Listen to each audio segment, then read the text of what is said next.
Dear friends, जब हम इससे पिछला वीडियो में आपके साथ पॉलिनोमियल्स यानी बहुपदों के बारे में बात कर रहे थे, तब मैंने आपसे कहा था कि मैं आपको इसको ग्राफिकली एक्सप्लेन करके बताऊंगा और मेरा पर्पस जो है वो आपको सीधा सीधा क्वेश्चन करवाना नहीं है। मैं चाहता हूं कि आप मैथ्स सीखते वक्त इस चीज़ को महसूस करें और आप आंसर्स को रटे नहीं, आप उसको इस ढंग से अपने आप में उतारें कि आपके आंखों के आगे, आपके मन में वो चीज़ विजुअलाइज होता हो। आइए सबसे पहले हम ये समझते हैं कि शून्य, जिसे जीरोस कहते हैं, वो होता क्या है, उसका क्या कंटेक्स्ट है और हम क्या ढूंढ रहे होते हैं। एक बहुत छोटा सा एग्जाम्पल लिया है मैंने, linear equation in one variable का। 2x minus 4 equal 0। 2x ये इस तरफ आएगा तो 4, यानी x इक्वल्स टू 2। हमने कहा कि हमने सॉल्व कर दिया इक्वेशन और हम आंसर भी ले आए, x इक्वल्स टू 2। आंसर ले आए तो क्या ले आए? लीनियर इक्वेशन आप सॉल्व कर रहे हैं वन वेरिएबल में, आपने x एक्सिस पर एक पॉइंट ढूंढा, x इक्वल्स टू 2। ये x इक्वल्स टू 2 यहाँ पे डाल दीजिए, ये पूरा चीज जीरो हो जाएगा, यानी आपने इसका शून्य ढूंढ लिया। आपको यह समझ में आया कि linear equation in one variable में जीरोस का क्या मतलब है? जी हाँ, एक लाइन पे एक्स एक्सिस पे आप एक पॉइंट ढूंढ रहे होते हैं। कंटेक्स्ट नंबर 2, हम क्वाड्रेटिक इक्वेशन के बारे में बात करेंगे। सबसे पहले तो उसका जनरल फॉर्म देख लीजिए, x square plus b x plus c, यानी जो वेरिएबल होगा उसका मैक्सिमम पावर 2 होगा। हमने एक छोटा सा इक्वेशन लिया है, x square minus x minus 6। इस पूरे एक्सप्रेशन को हमने y मान लिया, एक्स y क्या है? X square minus x minus 6। सबसे पहले x की जगह पे 0 डाल देते हैं। 0 का डाल दीजिएगा तो 0 का स्क्वायर 0, ये भी 0, ये पूरा चीज खत्म हो गया, यहाँ बचा माइनस 6। x की जगह पे अगर आप 1 डालते हैं, 1 का स्क्वायर 1, 1 में से 1 गया कैंसल, यहाँ क्या बचा? माइनस 6। अगर 2 डालते हैं, 2 का स्क्वायर 4, 4 में से 2 गया, 2 बचेगा, 2 में से 6 गया, माइनस 4। अगर माइनस 2 डालते हैं, माइनस 2 का स्क्वायर 4, माइनस माइनस 2 यानी प्लस 2, 4 प्लस 2 6, 6 माइनस 6 गया तो 0। 3 डाल के देखिएगा तो 0, माइनस 1 डाल करके देखिएगा माइनस 4, 4 डाल करके देखिएगा 6, माइनस 4 डाल करके देखिएगा तो 14। तो इस तरीके से आपने क्या किया, अलग अलग वैल्यूज लिए और उस वैल्यूज के कॉरस्पॉन्डिंग आपको y मिले। अभी तक का थीम तो यही है। आइए जरा इसकी प्लॉटिंग करते हैं। हमने इसका ग्राफ बनाया है, हमने इसकी प्लॉटिंग की है। ग्राफ को जरा ध्यान से देखेंगे, क्या क्या वैल्यूज हैं। वैल्यूज को भी देखिए और पॉइंट्स को भी देखिए कि जब x 0 होता है y माइनस 6 होता है, x 0 y माइनस 6। फिर क्या है कि अगर x 1 होता है y माइनस 6 होता है, x अगर 2 होता है y माइनस 4 होता है। जब x 2 है, जब x 2 है y माइनस 4 है, 2 और माइनस 4। फिर आपने क्या देखा कि जब x 3 है y 0 है, जब x 3 है y 0 है। ये पॉइंट का कोऑर्डिनेट अगर आप लिखिएगा तो आप क्या लिखने वाले हैं? इस पॉइंट का कोऑर्डिनेट आप लिखने वाले हैं 3, 3 एंड 0, 3 एंड 0। फिर आपने क्या देखा कि जब आप x 4 लेते हैं तो वैल्यू 6 है, जब x 4 है तो y की वैल्यू 6 है। इसी तरीके से अगर आप x माइनस 2 लेते हैं, x क्या लेते हैं? माइनस 2। x अगर आपने माइनस 2 लिया है तो आपको y क्या आया है? 0। x जब माइनस 2 है तो y 0 है। फिर जब आप x की जगह पे माइनस 4 ले लेते हैं, माइनस 4 ले लेते हैं तो वैल्यू क्या आता है? 14, जो कि ग्राफ में ऊपर होगा। तो इस तरीके से क्या हुआ, एक पाथ ट्रेस हुआ और इस टाइप के फिगर को हम कहते हैं एक पैराबोला।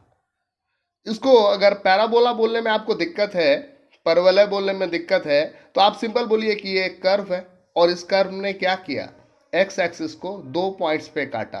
किस 2 पॉइंट पे काटा? -2 और 3 पे, यानी यही इसका 0 है।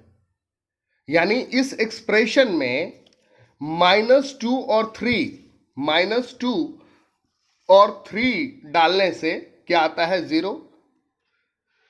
यानी आपने इस क्वेश्चन को सॉल्व कर लिया। आपने क्लास 8 ऑनवर्ड से फैक्टराइजेशन सीख लिया होता है, आपको पता है कि फैक्टराइज करके हम चीज़ों का आंसर कैसे निकालते हैं। तो अगर आप फैक्टराइज करके भी देखेंगे तो आपको यही आंसर मिलेंगे -2 और 3। उसका ग्राफिकल रिप्रेजेंटेशन आपने यहाँ पर देखा तो आपको यह क्लियर हुआ कि जब आप क्वाड्रेटिक इक्वेशन को सॉल्व कर रहे होते हैं, जब आप क्वाड्रेटिक इक्वेशन को सॉल्व कर रहे होते हैं तो आप क्या कर रहे होते हैं, आप एक पैराबोला ट्रेस कर रहे होते हैं और देख रहे होते हैं कि वो पैराबोला एक्स एक्सिस को कहाँ कहाँ किस किस पॉइंट पे काटता है, जिन जिन पॉइंट्स पे काटता है वही आपके आंसर होते हैं। आइए एक और क्वेश्चन देखते हैं। हमने एक दूसरा क्वेश्चन लिया है f(x = x² + 2x - 3)। इस पूरे एक्सप्रेशन को हमने y मान लिया है। अब इसमें हमने अलग अलग वैल्यूज डाले हैं। जब अगर आप x की जगह पे 0 डालेंगे तो y की वैल्यू क्या आएगी, -3। x की जगह पे अगर आप 1 डालते हैं तो y का वैल्यू क्या आता है, 0। 2 डालिए तो 5, -1 -4, -2 -3, -3 डालने से क्या आता है, 0। 3 डालने से क्या आता है, 12, -4 डालने से क्या आता है, 5। तो आपने क्या देखा कि करस्पॉन्डिंग x के वैल्यूज के हिसाब से आपके पास y के अलग अलग वैल्यूज हैं, करेक्ट। आइए इसका जरा ग्राफिकल फॉर्म देखते हैं। ये इसका मैंने ग्राफ ट्रेस किया है कि जब x 0 होता है, जब x 0 होता है तो y -3 होता है। ये पॉइंट आपके पास यहां रहा, 0 -3। जब x 1 होता है y 0 होता है। जब x 1 है y 0 है। जब x 2 होता है y 5 होता है। जब x 2 है y 5 है, 0.25। जब x -1 है y -4 है। जब x -1 है तो y -4 है। जब x -2 है y -3 है। x -2 y -3, ये पॉइंट आप क्या देख रहे हैं कि सेम एक पैराबोला ट्रेस हो रहा है और वो पैराबोला जो है वो x एक्सिस को 2 पॉइंट पे काट रहा है। किस किस पॉइंट पे, 1 पे और -3 पे। यानी अगर इस क्वाड्रेटिक को सॉल्व किया जाए तो इसके आंसर्स क्या क्या आएंगे, इसके जीरोस क्या क्या आएंगे, 1 और -3। आपको मैं दिखा देता हूं कि मैंने ये एक्सप्रेशन बनाया कैसे है। x + 2 और x -3 को मल्टीप्लाई करके मैंने पहला इक्वेशन बनाया था, यानी x + 2 = 0, यानी x = -2 और x -3 = 0, यानी x = 3। ये दो आंसर आएंगे जो कि आप ग्राफ में देखते भी हैं, यहाँ पे वैल्यूज में देखते भी हैं। -2 और 3 डालने से 0 आता है। दूसरा एक्सप्रेशन जो है वो मैं कैसे बना रहा हूँ, x -1 और x + 3 को मल्टीप्लाई करके। x -1 = 0, यानी x = 1। x + 3 = 0, यानी x = -3।